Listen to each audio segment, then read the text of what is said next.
One of the biggest challenges we've faced as parents of autistic children is finding people we trust to care for them when we cannot. Whether it be a medical emergency, a sleepover, or a simple date night, it's hard to trust others with the care of our children. Today, we will share how this impacts our family and things to consider when deciding whether or not someone is trustworthy. Before we get started, don't forget to like, share, subscribe, and hit that notification bell for reminders of upcoming streams. Let's get started. I do want to start with a warning. So, for those who tuned into our live stream, 2 weeks ago, we had a lot of technical difficulties, Right. Yeah, it was a nightmare. and it does not appear like those technical difficulties have been resolved. So, for any reason we start falling off, or there's weird, glitchy robotic sounds, or anything like that, that's what's going on. And we will try our best to keep the stream going as smoothly as possible. And hopefully we'll get that fixed this weekend. It's going to be a circus of sorts. So let's Let's do get it. started. Yeah, let's do it. So, today we're talking about trust, and it's really kind of a tricky topic because it really permeates through a lot of different aspects of your parenting life.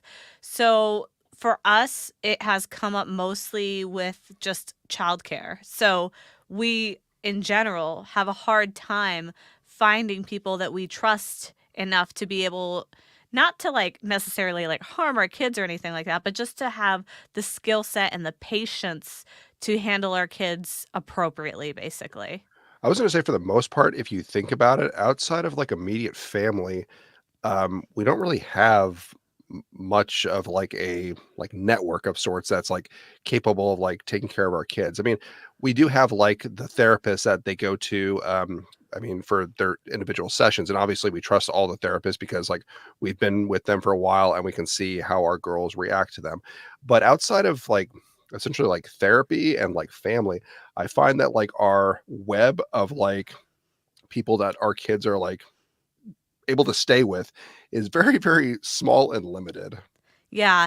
And even when we were initially finding therapists, this was before we moved, our first couple of therapists weren't that great either because our kids, when they went to therapy, at least the oldest one, she was not responding well to it. And so we had a feeling it was just that like relationship. So there's again like lots of factors you have to consider when it comes to autism. And honestly, when it comes to even like neurotypical children, when you entrust a child with another person, you have to make sure that there is some sort of chemistry there because if the kid hates that person, they're not going to be able to successfully care for them, especially if that kid's going to be putting up a fight and all of that. But for us, I think the problem that I struggle with the most in terms of the trust is not so much whether I feel like that adult is capable of taking care of my child, which is a factor, but it's to me more critical that they are willing to have patience because our oldest is really prone to meltdowns. And it's also like there are specific things that you have to know and do in order to, for example, de escalate a meltdown. So it's like when you're entrusting your child to this person, they have to be okay with the fact that we have basically a giant checklist of what you can and can't do with them. So, like, whether or not you expose them to dogs. Like, our oldest kid is super scared of dogs. So, that would be like a no no if they have a dog in the house. Or like loud sounds. Like, if it's somebody whose son plays the drums, we can't have them go over there and babysit our child for a date night because we know that our kid's going to be triggered the whole time. And we can't tell them, well, your kid can't play the drums. So it's kind of like a catch 22 when it comes to trying to find people who both understand and empathize and are willing to make these sort of sacrifices when, really they don't have to. We're asking kind of like a big favor from them. And I mean, even with like people who they see frequently, I mean, I know like most days, when like our oldest odd daughter will go to school, I'm praying like, okay, please have like a good day. Hopefully you don't encounter anything that's any type of sensory overload that will kind of like trigger any type of meltdown or any type of discomfort. And I mean, she's been in her school for, I mean, since back in August. I mean, we're well into the school year, and each day I'm still thinking like, okay, please have a good day. Please don't encounter anything that's too loud that will kind of like irritate you or like bother you throughout the day. So I'm just like hoping for like a good day. And this is with like people that, I mean, she's been around since August. So I mean, even then I'm still kind of like on edge where I'm like, I really hope that everything kind of works out and like you can still have like a good day. So I don't know. It's really hard because like you never really know. You're just kind of like, I don't wanna say hoping for the best a little bit, but I mean, you can, like, prepare as much as possible, like, trying to work with, like, how we, like, work with our daughter as far as, like, trying to teach her different situations, but then we almost, at some point, just kinda have to, like, push her out into the world a little bit and, like, I don't know, sit back and, like, pray that, like, she spreads her little wings and, like, flutters and can, like, fly a little bit. Yeah, because like, the other aspect to that is, like you were mentioning, like, the teachers, for example, we don't necessarily see what's happening, right? So we have to learn to trust that the communication is also honest. So if we are entrusting our children to somebody to care for them, let's say you and I wanna go on a date night, we can't really do that with somebody who we don't trust would tell us the truth of what happened. Because there's some babysitters, for example, that maybe our kid has a meltdown and maybe they're embarrassed because they didn't know how to handle it, or maybe they handled it inappropriately and they don't want us to know. So, like, you're not necessarily going to get the full story. So, like, things like that is where I kind of get worked up a little bit in terms of trying to find an appropriate. I guess like childcare person. For us, we do rely very heavily on family, but even with family, we have a lot of restrictions. Like, for example, 99% of babysitting that gets done has to be basically at their bedtime where we know that they'll be unconscious. So like, we don't even have to worry about it. We like Uh, very rarely, unless it's like maybe my mom, will we ever entrust like anybody to having them during the day for an extended period of time. Because not only do they have to deal with the behavioral stuff, but they have to deal with the sensory food stuff. So, like, if they have to feed them lunch, if they have to feed them dinner, if they have to worry about snacks and all that stuff. Our kids have a lot of sensory sensitivities when it comes to feeding. And I mean, even we get flustered when it comes to trying to figure out how we're going to feed them. So I can't imagine a caretaker who's not us doing it. And we can't really leave them like a checklist because what our kid is willing to eat that day, she won't necessarily eat the next day. It's very much trial and error. So again, it's all about finding people who are basically as flexible and accommodating as we are. And as parents of autistic kids, we all know, like you guys out there listening, you know how hard it is for us to keep our own patients. So it's really a lot harder to get other people to do it too when it's not even their kid. it's almost like I was just trying to think of a way to, like, start to, like, create, like, a babysitter situation of how to essentially like vet someone that you can eventually trust. And it's almost like you would need to find someone who is comfortable, obviously, with um, special needs or with autism as like a baseline. But then also, you'd almost have to have that individual like babysit while you're still in the house until they get comfortable with the kids, I feel. And then from there, I feel like you might be able to like step out and get like, I don't know, a cheeseburger or something. Yeah, but then the problem with that is once you start going into the world of you're finding people who have experience with autism to help take care of your child, yeah, they might be more trustworthy, but that's probably also going to be pricier. So you're probably going to have to pay that person. Like when my relatives are babysitting, I don't have to pay them. They just, are doing it as a favor. So it really will add up if you have people who have like expertise in autism trying to take care of your child. I know some people try to do that with like their RBTs when they have ABA that they will then kind of stay friends with them and then the RBTs will babysit. That's, I think, a really good idea. I just don't know how much they charge. And I just feel like you could charge a lot if you really wanted to because people are kind of desperate. Yeah, I was gonna say, I mean, because 'cause you're kinda cornering the market that you have a specialized skill, and there's not many other people that are capable of watching and managing, nor and then on the flip side, there's not many people that we would feel comfortable with the kids also being with for extended periods of time. So it is kind of it is a very difficult situation, and honestly, we're still trying to figure out, like, what is a safe bet. Um, I mean, we've been working as far as, like, developing, like, relationships with people who are in that kind of community. So, like, we've been speaking a lot to, like, some of the other parents at some of these, therapy, clinics that we go to for, their therapy. So, at least, like, they have kids that are also, like, on the spectrum, and they understand as far as, like, meltdowns and that. But even so, like, meltdowns can be, like, extremely specific to the individual kid of what kind of gets them overloaded. So that can also be a challenge as well. But I mean, I'm trying to think of other ways to try and like beat the system a little bit and like find an alternative, but you're extremely limited with your options. Yeah.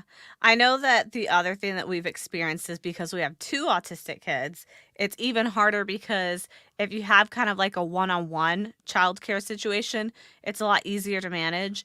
And even if you are like, raising neurotypical children, typically when a babysitter has to babysit more than one kid, for instance, they will typically, have a harder time with that. So you tend to get older and older people the more children you add, as opposed to like a teenager or something like that.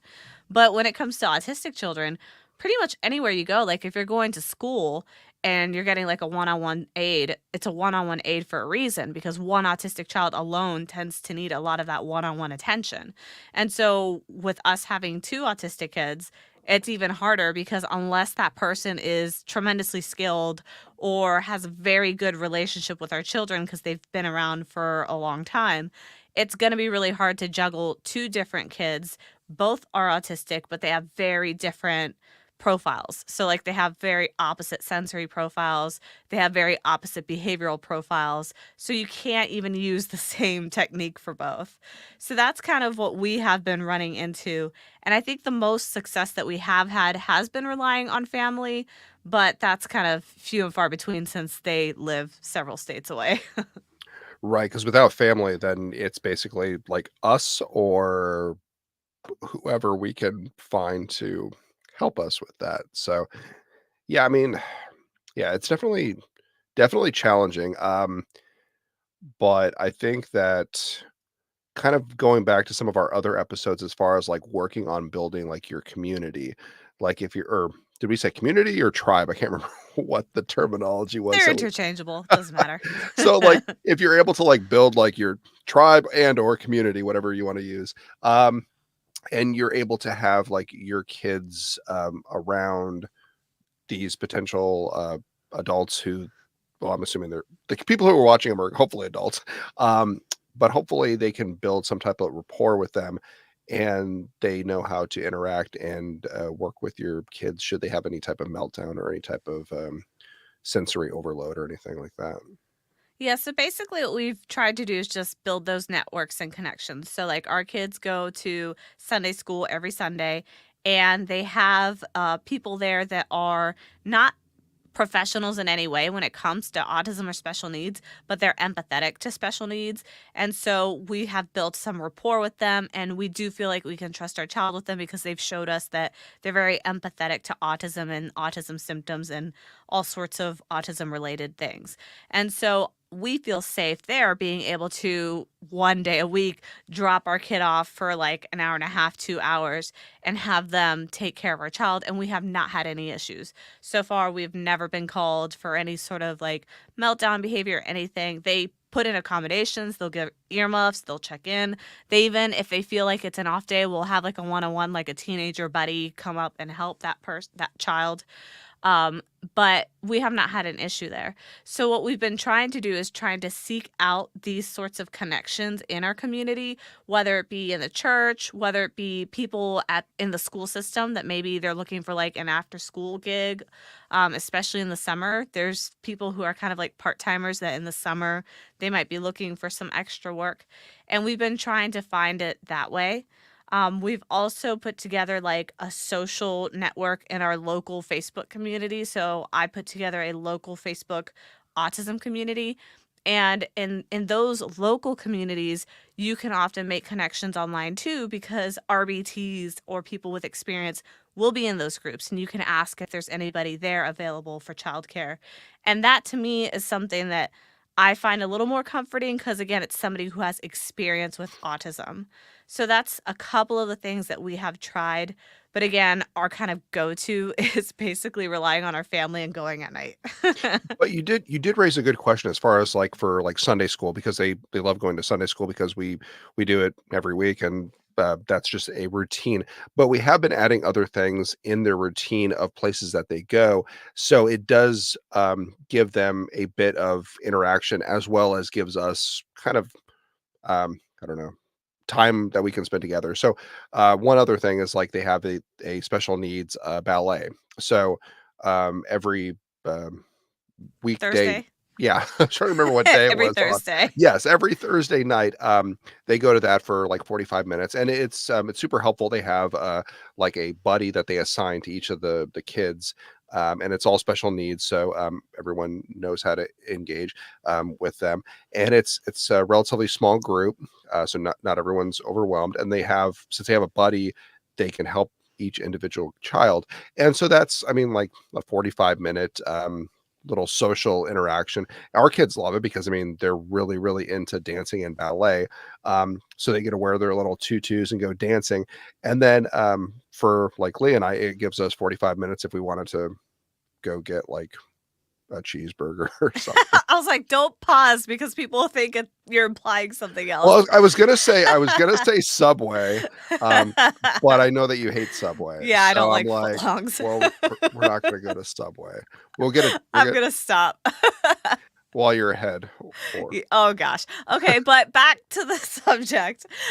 So one of the things that we've also done is we've put them into like Matt was saying, more extracurriculars. So in addition to the ballet, we also do in like aquatic therapeutic swimming lessons that we put them in. And so they do that like on the weekends. And not only are we doing a good thing by helping them decrease their drowning rate by giving them swimming skills and also exposure to some sensory aversions because our youngest has that to work on. So it becomes therapeutic, but also it gives us that time for a break. So if we can't find childcare formally, it's kind of like a workaround of putting your kid in a place that is trustworthy in the sense that these are therapists who are licensed.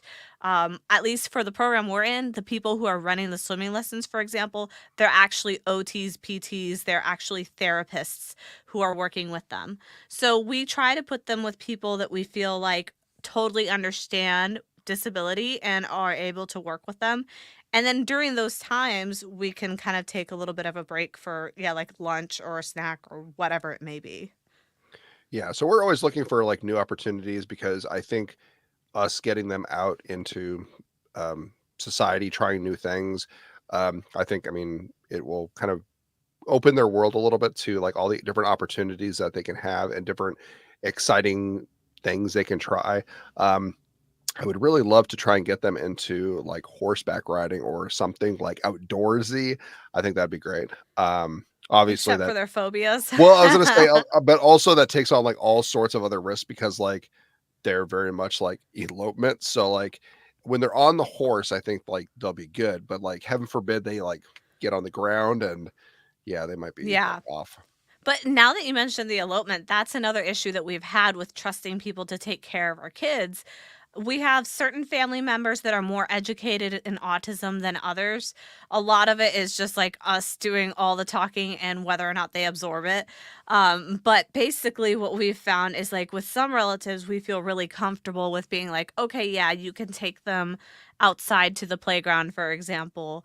But for other relatives or other people who have basically volunteered to take care of our kids, I feel really uncomfortable and probably would not allow them to do it unsupervised because if the playground is not fenced in, or if they decide, oh, we're done with the playground, let's go do something over here, and it's not like a pre approved location, some people don't really understand what that means to an autistic kid. They don't really understand that if you change that routine at the last minute, it could cause a meltdown. It can trigger elopement if it's not a fenced in playground or like a pre approved location where we've approved it for specific reasons like elopement risk or familiarity, or maybe there's like sensory overload and we're like, do not go to that place.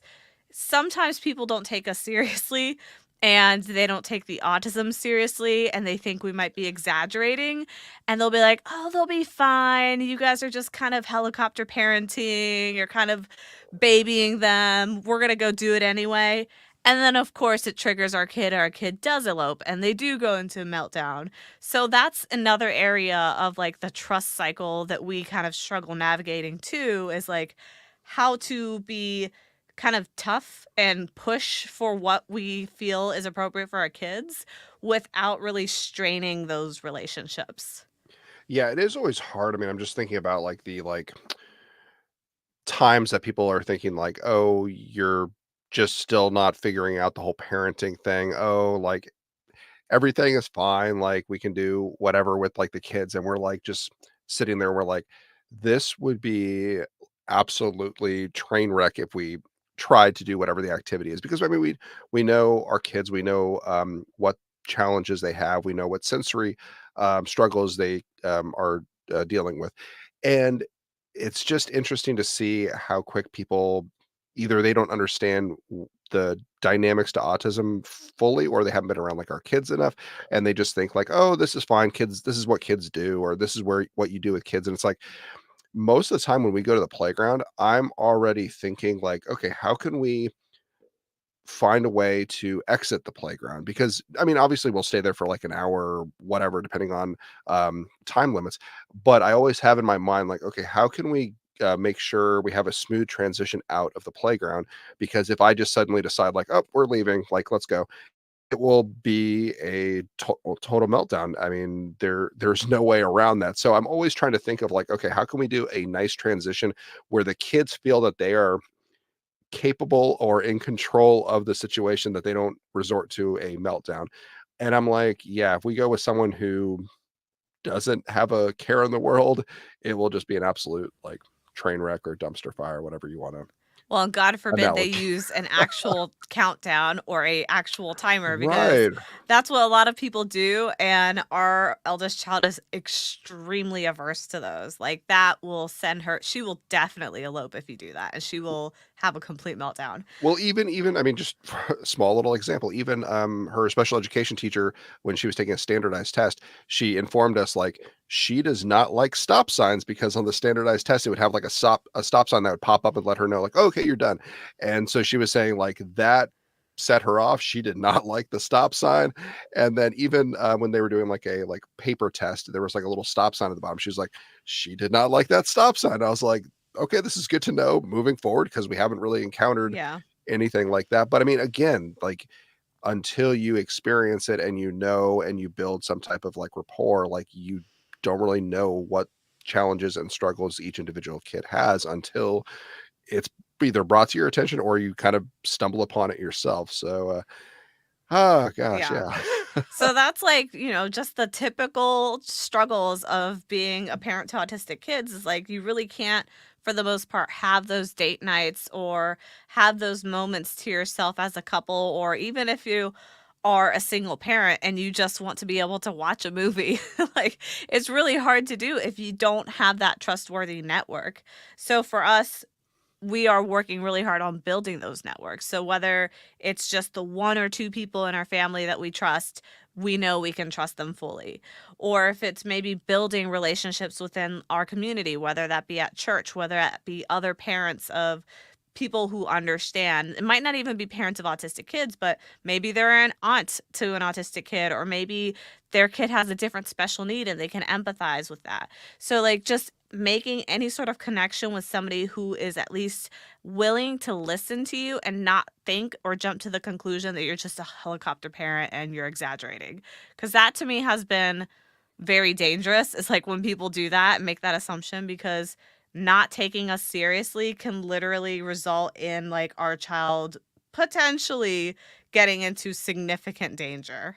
Right. It's the you don't know you don't know what you don't know kind of thing. Like because you're just Yeah. kind of like not aware or oblivious to what the circumstances are, but you have no knowledge of what is there. So, Yeah.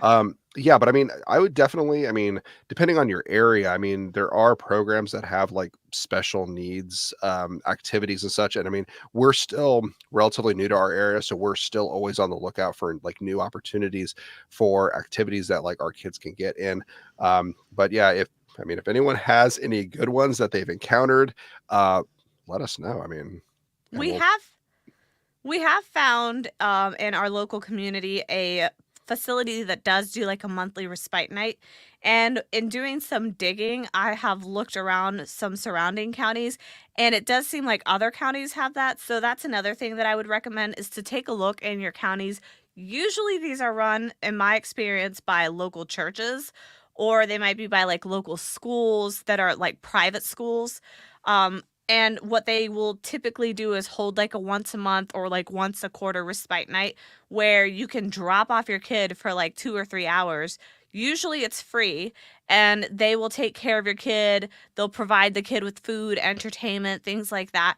And you can go and take those 3 hours or 2 hours to go and either take a nap or catch up on chores or have a little date or whatever it is that you need to do.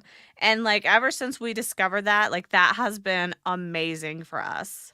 yeah, we get like a day date and get lunch and just it's quiet.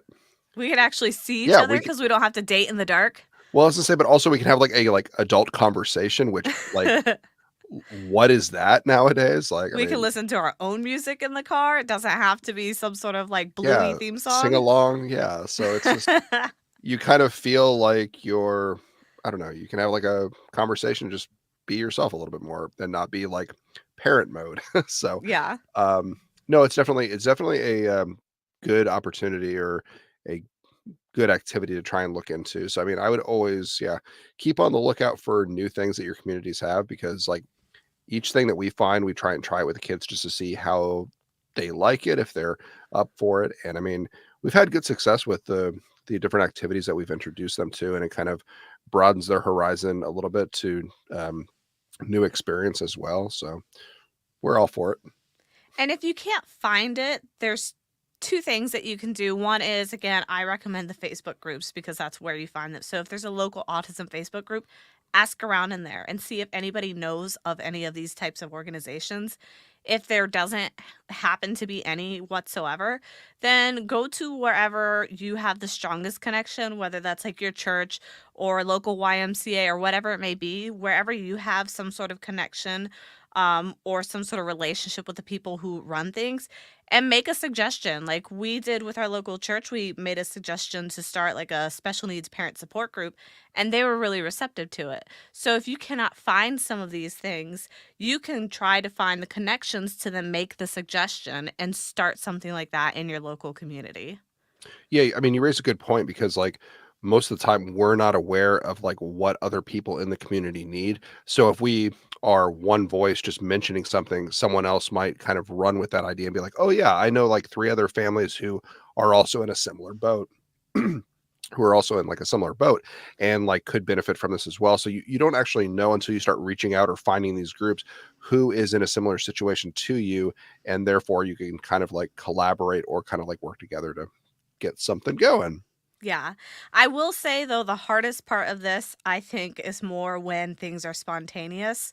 So, like, with things like babysitting or a date night, like, those are things that are not really urgent. And so you can kind of plan them out in advance. But for me, the hardest part, and I think for you too, Matt, the hardest part for us has been more like with the unpredictable situations. So, like, for example, a week or so ago, we got a flat tire on our way having to pick up our kids. There was absolutely nobody we could call at that time to pick them up for us. So, like, we just had to deal with it and deal with the time. We had to call the facility and say we were gonna be late, and there was nothing we could do. And luckily, somebody there was able to stay with them longer until we could get there. So there's certain situations like that where we still haven't quite worked out what we'll be able to do. Or like right now that I'm expecting this baby, what, in a month or so, if I Yeah. have any sort of like medical emergency, if my mom wasn't here at the moment, we would really have no one to go to. Or like, who's going to take care of our kids while I'm in the hospital and I'm in labor? Like things Well, I like mean, that. back to, like, when I mean, we had to, like, take a break from the podcast and you were, I mean, super, super sick, when we needed to check you into the, like, ER for what, like, 48 hours or whatever it was, like, it was basically, like, me with the kids in the car driving up, like I mean, I felt so bad, like, kinda, like, dumping you out at, like, the ER as you're, You like shoved me out of the I mean, car. basically, I felt so Yeah. terrible because, like, I, like, was with the kids and I didn't wanna bring them into the ER, so it's like me pulling up to the ER and being like, "Okay, like, Okay, good sport, here luck." you go. Have And fun. you're just kind of like, I don't know, not stumbling, but like kind of like crouched over, like walking into the ER because I mean, you pretty much feel like death. Um, and then like, I mean, obviously we're communicating through the phone, but it's like you're basically completely alone in like the hospital getting like IVs constantly. And like I'm with the kids, so it's not like I can really like go and like visit and spend like time like Yeah. helping you. I'm kind of with the kids making sure they're good. So Yeah. yeah, it's, sometimes it's a whirlwind of, sorts, so Yeah. So that's something that we can definitely relate to and empathize with when it comes to autism parenting is sometimes at the end of the day you're left juggling all the balls on your own, and really we can't hope that somebody's going to come and save the day because it's not necessarily realistically going to happen. So all we can really do is try to build those connections, try to put some of those backup systems into place, and kind of hope for the best. So that's what we've been working on personally. That's what we feel like we are confident enough to recommend at the time, because right now that's what's working for us, except for these emergency situations, which is a lot harder to deal with. But at least for non-emergent type of things, building those community connections, I think, is probably the most important thing that you can do at the time. yeah, I agree, I mean, because at least you have some type of, like, safety net. I mean, obviously, like, emergencies, like, you're kinda just trying to survive, get by, but, like, if you're able to build some type of, like, connection, at least, like, in the times that are less spontaneous and less emergency-like, you can have, like, a outlet where you can get, I don't know, lunch. But, yeah, it's always good to do, but, yeah, I would definitely look into what your community offers and see what's out there. Yeah. So, what do you guys think? Do you struggle with finding trustworthy people to care for your autistic child, especially if you have more than one like we do?